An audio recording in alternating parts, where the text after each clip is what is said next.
Good morning. I want to make a video on why there is an explosion of poverty in Nigeria today. Poverty in Nigeria today have increased sporadically. There's this post going on social media that there's no more middle income. That is not true. However, that is my main point here is why a lot of people have been pushed into the poverty bracket in Nigeria, or why a lot of people, their purchasing power have vastly reduced. There are two factors. One is increase in energy costs. Excuse me.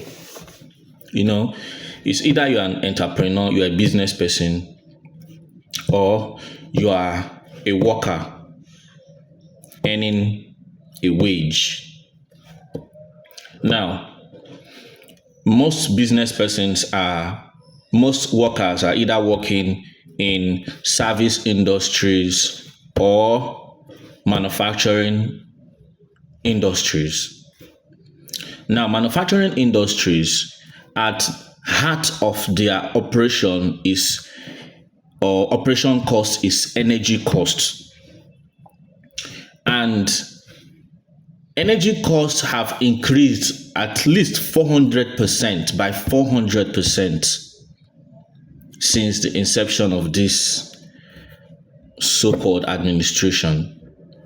And that has largely reduced their revenue.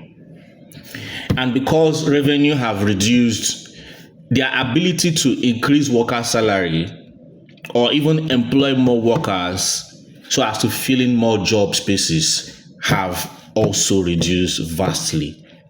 In fact, I believe many companies are even laying off. There's a lady who told me their salary were reduced so the company can meet up. If you don't want it, you go. So when companies are laying off workers, imagine when we have 2,000 companies reducing number of staff, maybe 100 times 2,000, that's 200,000 unemployed people. And people's salaries are being cut down so that cost company can meet up. Maybe a whole department being shut down.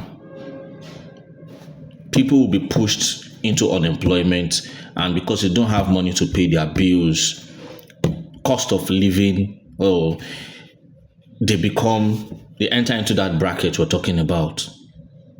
That is one. Then the second one is dollar increase. Because Nigeria is mostly an importing country, we import a lot in this country. As the dollar is increasing, the cost of bringing those products into Nigeria increases as well. And these importers, they have to add that into their costs so that they can make profit. So when those goods come into Nigeria, you see that dollar increase have affected it. A good example is this Nokia Touch that used to be 8,000 naira, 3,000 naira before, or let me say 8,000 naira, 8,000 to 10,000 naira a year back. Let me say 8,000. Yes, I think that was what I bought for somebody 1 year and 6 months ago, thereabout. But now it's about 20,000 or more than that. That's close to 300%. That was money used to buy Android phone like 3-4 years ago. So now when those products come in, these prices, I'm talking about phone, it's affecting many other products, and people's income is not increasing. Instead, their income is reducing, and the prices of goods and services are increasing. It reduces their purchasing power, their ability to pay bills. Now, don't forget that energy cost is connected with transportation costs to bring goods from rural areas into urban areas. So agricultural products also increase. Now, as things are also increasing, landlords are increasing their rent, schools are increasing their fees, a lot of people are increasing so that they can balance up. Now, most people in Nigeria earn their living via most, or let me not put it that way, like at least 50, let's say 50 to 65% of Nigerians are employed, get their income through wages and salaries. And in this period, their salaries have not increased relative to this increase in costs of operations or cost of goods and services via energy costs and dollar costs. Now, you see somebody whose salary was, let's say, 100,000 naira in 2016. Today, the person is still earning that 100,000 naira. Whereas cost of goods and services have increased by over 400%. That means 40% of that 100,000 have been wiped out. The value of that 100,000 is about 60,000 naira in today, if not less than that. Because energy costs, for instance, during the time of Buhari, just 1 year and 6 months ago, or a little more than that, fuel was around 160 naira per liter.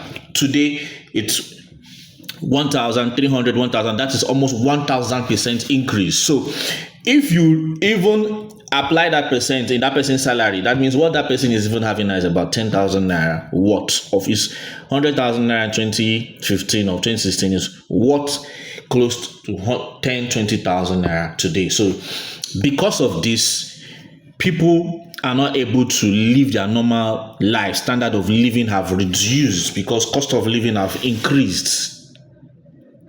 So these two things is what is greatly affecting a lot of Nigerians today: energy costs and dollar increase. A third variable, which is not part of that, but is insecurity. Farmers in the north are not able to produce. Zaki Biam, biggest yam market in the world, is now a shadow of itself.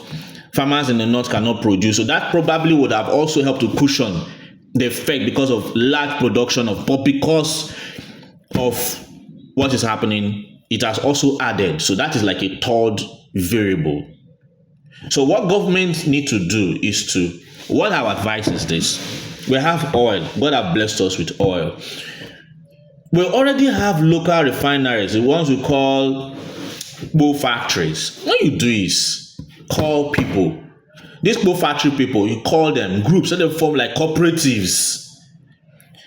You bring pictures of what they do, bring them in, make this professional. You guys already have understanding of these things, even though they are doing it in a very crude way. Go and read the history of how refining of oil started. It was very crude. It wasn't refined like the way it is today. We have to start from somewhere. China today when China said Americans were mocking Chinese people because of just toys, inferior products. But today, China have launched satellites to the far side of the moon, where even Americans and Russians have not even thought of going. So we can start from somewhere. You call them, okay, you guys have, and change this land tenure stuff where all land belong to government. It's nonsense. In the US, if I have land and there's oil in my land, I can sell my oil. Change that. People can own their land. Government can, you only pay tax on that land, but that land belongs to you. Change that land tenure system. I think it's Obasanjo that brought that decree, all land belongs to God. It does not okay. Change it. If you have land, it's your land. Government can pay you or negotiate with you, but that land is yours. So when people have that, you bring them together, you now tell them, okay, these are the procedures. You have to use social equipment. People can pool funds together. You can do this. You show us your site. Government will send agencies come and advertise that, approve that site. We're sending people from time to time to check quality of your thing. Within a short period, people that can produce fuel within 6 months. I tell you, we'll have close to at least 100,000 refineries of such in the entire 5 states in Niger, South, and Southeast. There will be a massive competition because we already have that oil. All you have to do is bring in good regulatory practices. Let them compete with the big refineries. There will be oil, there will be enough energy, and it will drive down. I'm telling you, energy will go down in Nigeria. Fuel will go down as low as 5 naira per liter. Then we can export. Those guys can improve over time and even start exporting to neighboring countries. Check, half of African countries are importing fuel. So with that, we can improve on our capacity and then begin to export to other African countries, gain capacity, whereby we can even start exporting to European countries. You can see even Europe is coming to get fuel from Dangote. So by that, when energy cost crashes, it will crash the prices of goods and services. And then because we are exporting, it will affect positively the strength of our naira. And before you know it, we can even get back to those days where we have $1 equals to 1 naira. Standard of living will come back. And then because we have enough energy, enough finances, you can now tackle insecurity headlong. And don't forget that insecurity in Nigeria have a direct and indirect relationship with cost and standard of living. A lot of people that are doing all these things were pushed into the streets because they seem to have no other alternative. So when somebody have 40,000 naira in his account, and that 40,000 naira can pay his house rent, that 40,000 naira he can take good care of himself, eat. With 5,000 naira, take care of his children, take care of his wife. What is he going outside to go and commit crime for? What is that? In the 80s and 70s in Nigeria, when someone with YS certificate will get a job, and that job take care of himself, take care of his wife, take care of his children, his loved ones, even build house. Who can have time to go and start all those things? The energy to carry guns and start moving around, harassing people, it will be very stupid by that time. So only that will even crash crime by 80%. So you now know that those other 20% are people that have decided that they just want to misbehave, and their population, you'll be able to tackle them. So that is why there's poverty in Nigeria today, and this is how to tackle that poverty. I believe if the citizens of Nigeria listen to this, please send this to the appropriate people. It will help a great deal. Thank you, and God bless.